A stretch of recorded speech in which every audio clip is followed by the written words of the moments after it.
Hello and welcome to episode 216 of Tall Guy Talks Travel with Rick Doherty. Of course, I am your host, Rick Doherty. It's time for another tier list. I know these are hugely popular, and I think we have a fun topic for you on today's show. My co-host Maz and I will be ranking all of the pre-shows at Walt Disney World over the next two episodes of the podcast. Today we're going to look at the most recent WDW parks, Disney's Animal Kingdom and Disney's Hollywood Studios. We'll wrap up next week with Epcot and Magic Kingdom. Pre-shows can be amazing and really set the tone for a ride or a show. When we talk about the difference between theme parks and amusement parks, it comes down to immersing guests into a story, and a well-developed pre-show can use exposition to tell riders why they're about to time travel, or why the rock band needs you to be backstage at the concert, or how the hotel became possessed. At their worst, and I think this is a current trend in Walt Disney World, they're a way for the company to artificially delay how much guests can accomplish in a day without purchasing Lightning Lane or adding an extra day to their vacations. Disney has mastered the art of turning a ride with a 5-minute wait into an experience that takes 35 to 45 minutes. On top of that, they have mastered the pre-show as a way to break up a queue, so guests get it into their heads that they have made it past the line and are into the experience, only to be hurried into a second queue. These second queues can't be skipped and can easily add an extra 15 to 20 minutes to your wait. I'm looking at you, Guardians of the Galaxy Cosmic Rewind. Before we get started, I'm going to make my weekly appeal to have everyone go to the Tall Guy Talks Travel with Rick Doherty YouTube channel and make sure that you are subscribed. Once you've done that, look around for some videos that may interest you. Like them and drop positive comments. We average a lot more views and listens to the podcast than we get views for vlogs and most other videos. Using January as an example, we were able to use the YouTube platform to raise money for the LA Regional Food Bank to provide meals for the food insecure in the Los Angeles area, especially with the devastation of the wildfires. The theme park community as a whole raised over $9,000, which helped provide 27,000 meals. After we posted our fundraiser, they earned more than $2,000 in just over 2 days, which paid for more than 6,000 meals. I am sure that June is going to see us promoting more fundraisers for the LGBTQ plus community during Pride Month. Those fundraisers are going to be way more important this year as the community continues to face a lot of attacks from the world's most powerful people. 2 years ago, we used this platform to collect basketballs, volleyballs, and soccer balls for the Boys and Girls Club in the Orlando area. This year, I am way too busy in my personal life to organize that, but I'm sure I will do it again in 2026. The vlogs also help us expand our travel topics. While we can keep most of our podcast episodes focused on theme parks, when we see that another travel topic is popular, we know that you want to see that brought into the podcast. This summer, I plan on visiting more ballparks, historical sites, museums, and hiking trails for content. I will only bring those topics into the podcast if I think there is a demand for it. One more thing, and then we will get to our main topic. People have been asking me why I haven't done a podcast episode recently in my once per month series on former Disney chairman and CEO Michael Eisner. I skipped all of February, and I will not be getting to one for March. Yes, those Michael Eisner episodes have been extremely popular, and I love researching a different type of episode, one focused more on the history of the Walt Disney Company. Most of the topics that we've been discussing the past 2 months, however, have just been a little too time sensitive.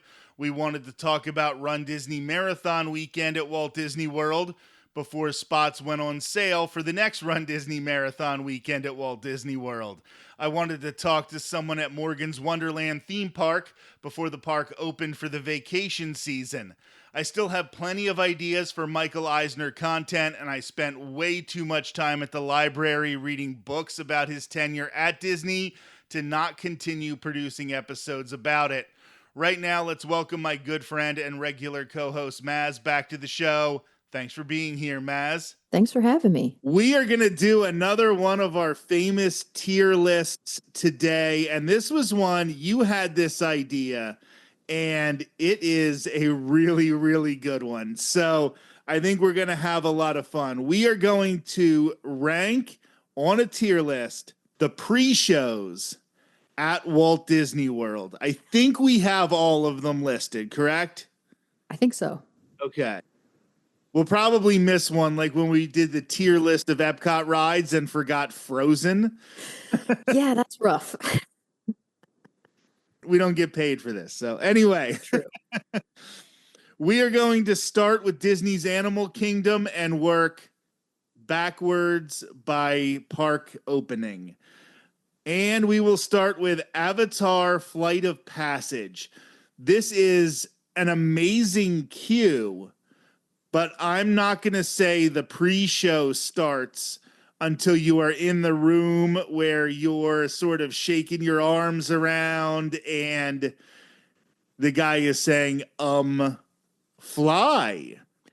And this is definitely going to be lower for me.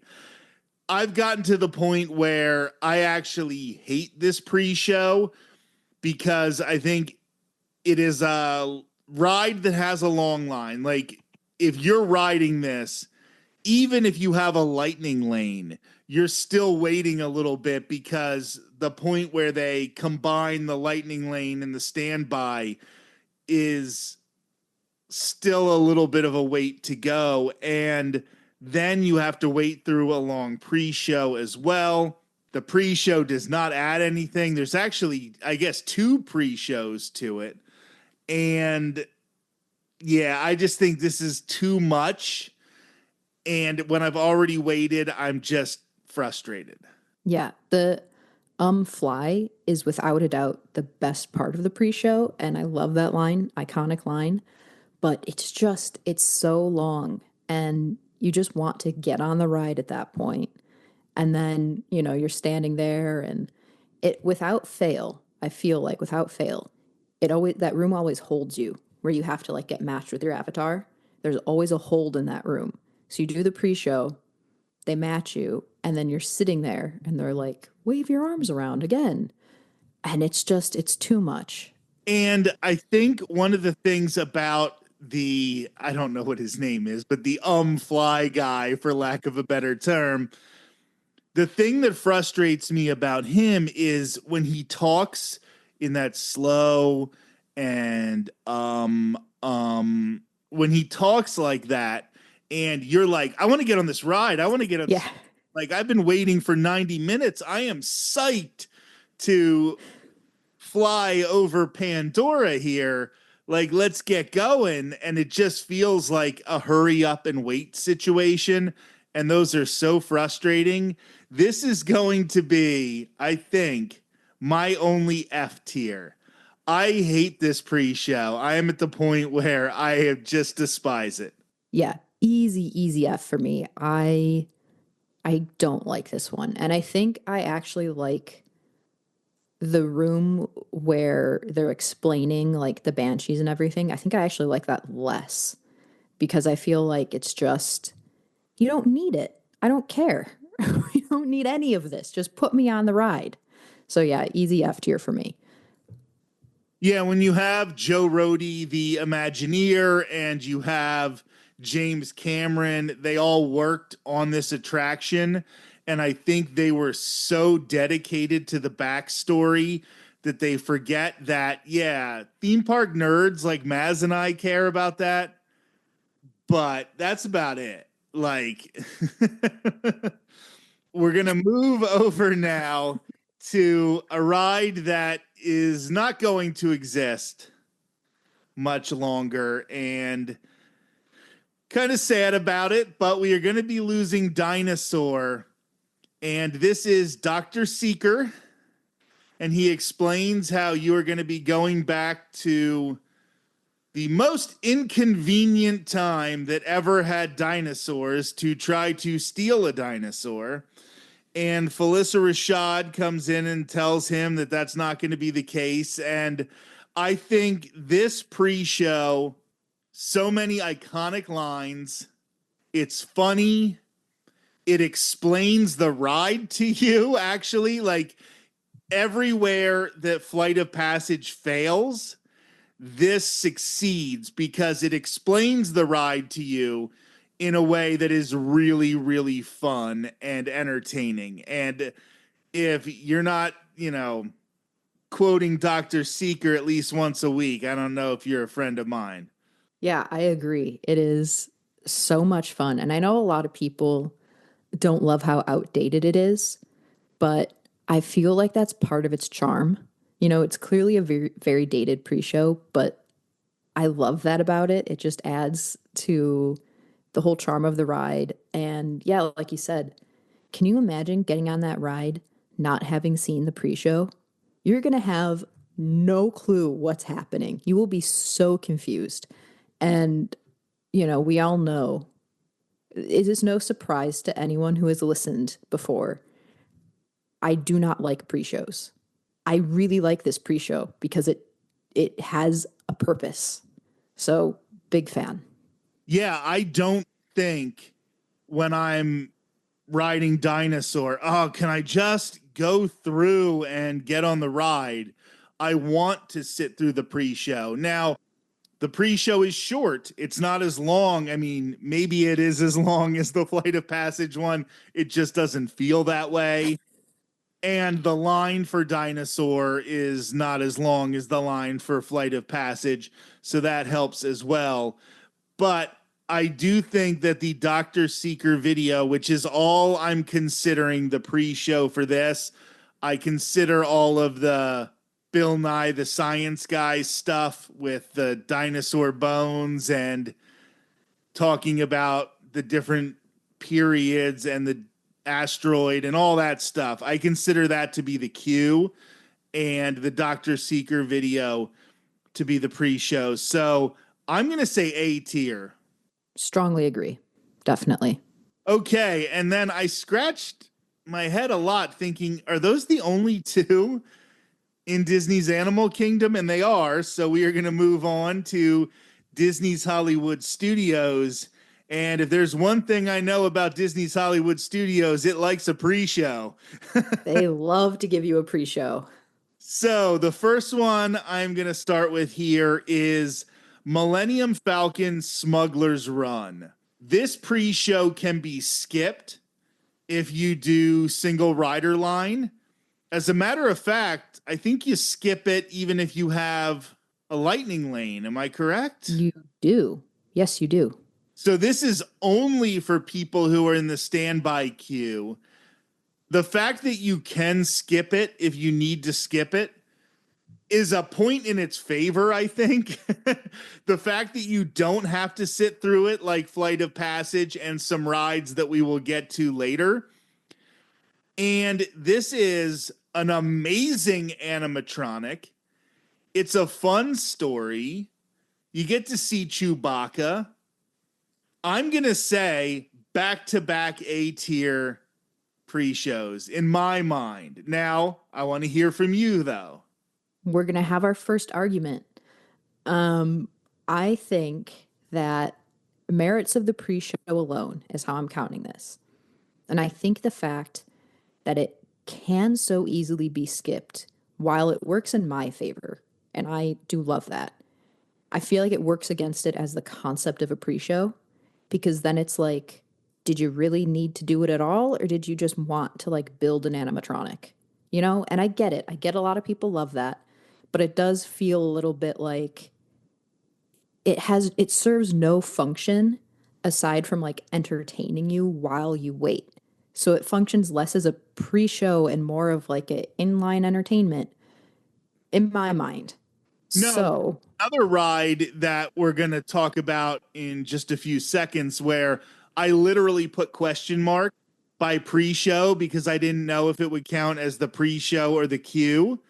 And I think your argument here with Smuggler's Run is less that it's a bad pre-show and more that it's almost part of the queue. Or yeah. because you can skip it and it doesn't impact your ride, that it's almost a waste of a pre-show or it doesn't count as a pre-show. Yeah, and I think it counts as a pre-show because I think Disney would count it as a pre-show for sure. I think that they would absolutely say it's a pre-show. I just think that, it's not a very good reason to have one if you don't actually need it, if it doesn't add anything to it. But it's entertaining, it's fun, you get some really cool animatronics out of it. So I would give it a B tier because I think functionality wise, it gets knocked down a bit for me. But entertainment wise, it's fine. Okay, I'm going to agree on the B tier. And the thing I want to say is maybe the animatronic wasn't necessary, but so many times when an animatronic isn't necessary, Disney says, nope. So I do want to reward Disney for actually putting an animatronic here when there's another pre-show we're going to discuss later, the same one I was talking about earlier, where they very easily could have put an animatronic in there to make it better, and they didn't do it because they cheaped out on it. So I do want to make sure that we do acknowledge that it's cool that we got a really, really good animatronic there. Now, Yeah. stay in Star Wars Galaxy's Edge. And I think this is going to be our second big debate of the day. Because, first of all, we have to define what on Star Wars Rise of the Resistance actually counts as pre show and what is part of the ride. And two, I don't think you like a lot of the stuff that other people find to be really, really exciting. So, why don't you talk about the Star Wars Rise of the Resistance pre show and why you don't necessarily find it to be as crucial as other people? Yeah. So I personally consider the pre-show to be everything before you sit down on that ride. So I feel like there's three separate pre-shows because you get the first room and then you get the transport and then you get the second room. And then you get on the ride and you have the ride. So for me, I feel like it's a three-part pre-show. And again, I hate that. I just want to ride the ride. But as much as I really, really don't like the pre shows personally, and as much as I wish there were a way for me to skip them, Rise of the Resistance does a really good job creating really cool pre shows. And so I can't hate on it objectively because I have to look at it as, the pre-show itself is really cool. And the first time you do it, the 10th time you do it, it's still cool to see, even if I'm, standing in the back towards the door, checking my watch, going, all right, come on, come on, come on. I want to move. It's still really fun. And anytime I've ridden it with someone for the first time, their reactions to that are just unbelievably excited. So I can't, I won't knock it just because I'm impatient this time. I love how pre-shows was your idea. You wanted to do the tier list of pre-shows and you hate pre-shows. um I am going to say a lot of glowing things about this pre-show now. And the first of them is going to be that every time I have been on this, and I've been on this ride a lot. I am a spoiled Disney adult. I believe every time I've been on this with more than 10 people in that first room, when the Ray hologram comes up, I hear people gasp. Like they are shocked by it. Then you get the BB-8, which is a really good animatronic.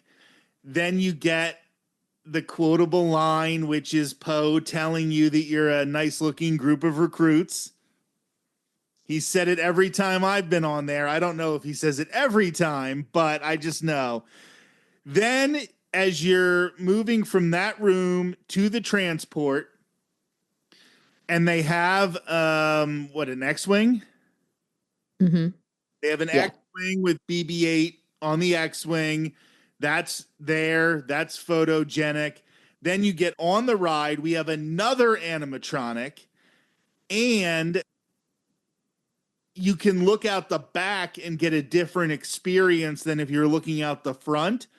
So really, this has re-rideability as a pre-show.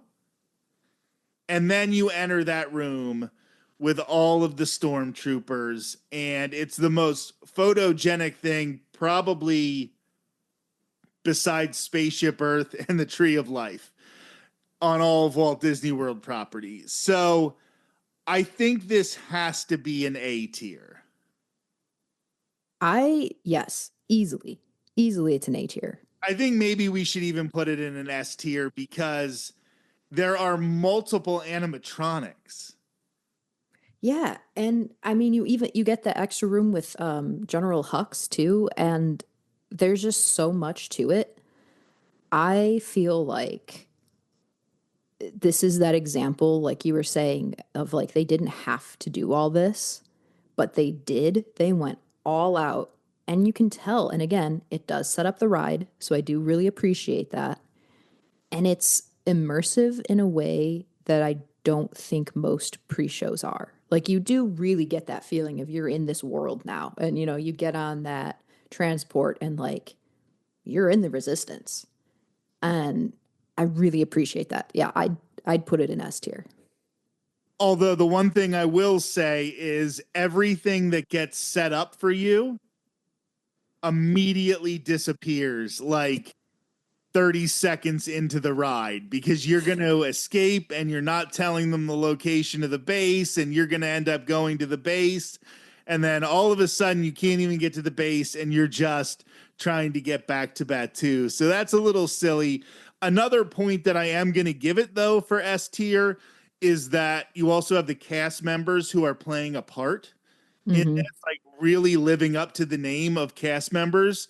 So you don't know exactly how seriously they're going to be taking it.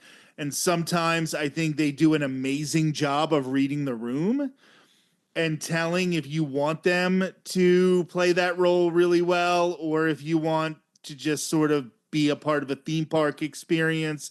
So S tier, yeah, I definitely think making it an A tier would have cut it short. Yeah. Aerosmith Rock and Roller Coaster. This is the only pre-show I am aware of at Walt Disney World or any Disney theme park where they had to digitally re-alter it because one of the people being filmed made a lewd gesture. So, what do you think about Aerosmith Rock and Roller Coaster in the pre-show here? I think it's fine. I think it's fun. Um, you do get that. How about those backstage passes line? And, that's very fun. Um, I think the concept of it is so silly in the sense of like that's how the ride is being set up, but it's silly in a way that I really enjoy it. Like it's one of those like this is absurd. I'm all in kind of deals. And I don't think it's too long. So I like that. It's got that going for it. So, where would you put it? Probably a B tier. Okay, remember, most things are average. You think B works? I think B works for me. I think it's okay, but see, hold on. I got a pen. So if I had a pen, you could change your mind, but it's down in pen now, Maz. So it is All a right, well, I'm going to bring up one point. It gets you out of line, and I don't love that. Like I don't love that it gets you out of a line in a way that then you have to like redirect yourself through a narrow door. And I know a lot of pre-shows do that. I feel like Rock and Roller Coasters is more chaotic than some of the others. Yeah, I would agree with that. Twilight Zone Tower of Terror. Now we're dealing with another one that I think is going to be pretty high on the list here. Everything theming wise at Tower of Terror is basically perfect. Hmm. I don't know if we could give it S tier, but anything below A tier, especially if we have Aerosmith in the B, this has to be an A, right? Absolutely. Yeah, easily A tier. Um, it's just, it sets the stage so well. And it's perfectly just creepy enough to get you in the vibe as you're in the hotel with all the set theming. Yeah, I genuinely enjoy this one, which most of them I don't. And this is one that you could argue where it starts because you do have cast members once again here that are in character. So I would almost argue that you could say this pre-show starts when you enter the building. And it is just, like you said, almost perfect. So I'm going to go with an A tier. I could probably be talked into an S tier, but we're going to try to reserve that for the highest of high praise. Star Tours. Do you consider C3PO and R2D2 just part of the queue, or do you consider that a pre-show? I think Disney considers it a pre-show. I don't necessarily, but I think it does like officially count as one. So since we don't know, let's put it at a C. I think that's fair. I think I'd put it at a C anyway. It's nice to have the animatronics, but that was important when this was a 2-hour wait. In the early 90s, you needed this to have animatronics. Now, I don't think I am ever stopping in the room that has R2D2 and C3PO, and even the droid that I do believe is another Pee Wee Herman voice droid.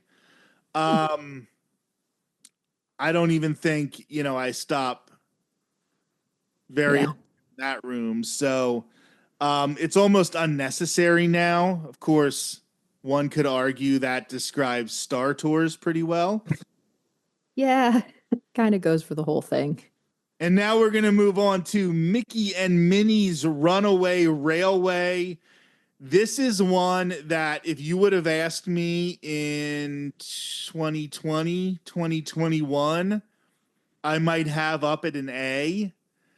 But now that I've sort of settled into this ride a little bit and I've ridden it a number of times and I've had to wait in long lines for it, I think this one, like you mentioned with Aerosmith, once you're done with the pre-show, then you get herded like cattle into another queue. That's another thing I don't like about this one.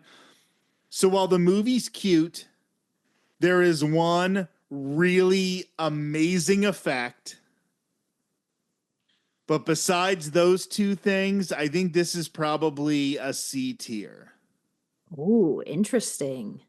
So I had it as an A tier. Whoa. Yeah. Because, okay, so the effect I think is great. I love the song.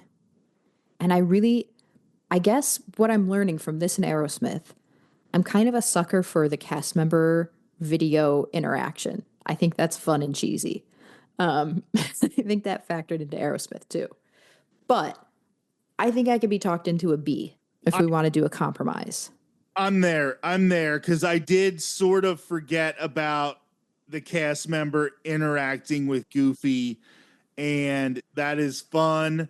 The song, very, very catchy, almost too catchy, maybe. One I could say, don't like that even if you have a lightning lane, this ends up really cutting into your time. This is a ride that even if you do have a lightning lane, even if it's a 5-minute wait, you are going to end up spending 30 minutes riding this ride. yeah, that's true. And Yeah, what you said about being herded too out of the room, I think this is another tight squeeze, and I dislike that. This one is going to be going away very soon, much like Aerosmith Rock and Roller Coaster. But I do think this counts as a pre-show. I think it's a pretty legendary pre-show, and I think it does deserve its moment of recognition, and that is Muppet Vision 3D. We don't have time for this nonsense. Well, what kind of nonsense would you like to see? Or whatever the line is so memorable, and I absolutely love it. Rizzo dressed up like Mickey Mouse, just the whole thing. They're tourists. What do they know? It's quotable. It's fun. I think this is probably a B bordering on an A tier. I think that it is going away. It definitely is showing its age a little bit. And I think that probably making it a B tier is a good spot for it. That's exactly where I would put it as well. But yeah, it is a fun one. That's like the type of humor that I would love to see more of in Disney. Just a pre-show that entertains you. You know, it's not one that you're sitting there going, "Oh, when is it going to be over? This is annoying." You can just enjoy it and laugh a bit. And I tell you what, I hope all of those props in that room get saved when they get rid of Muppet Vision 3D, because that should be a museum. Like, they should put that stuff directly in a museum once they get rid of that attraction. Yeah, I agree. That's where we're going to leave things off in this episode of Tall Guy Talks Travel with Rick Doherty. After ranking the pre-shows at Disney's Animal Kingdom and Disney's Hollywood Studios, next week we will focus on the pre-shows at Epcot and Magic Kingdom. There will be some iconic pre-shows like the Haunted Mansion, and a newer pre-show that Maz and I just absolutely hate with the white-hot intensity of 1,000 Suns. In 2 weeks, my other regular co-host, Sarah Says, will be back on the show. We're going to be talking about the failed plans to bring an Epcot-style theme park to Disneyland Resort. The land that is now Disney California Adventure was originally planned to be Westcott, and Sarah and I have thoughts. What was the theme? Would it have worked? Why was the plan scrapped? Here's a quick clip from that conversation. The Spaceship Earth they were making, which I believe it was supposed to be called Space Station Earth, was all supposed to be bigger than Spaceship Earth.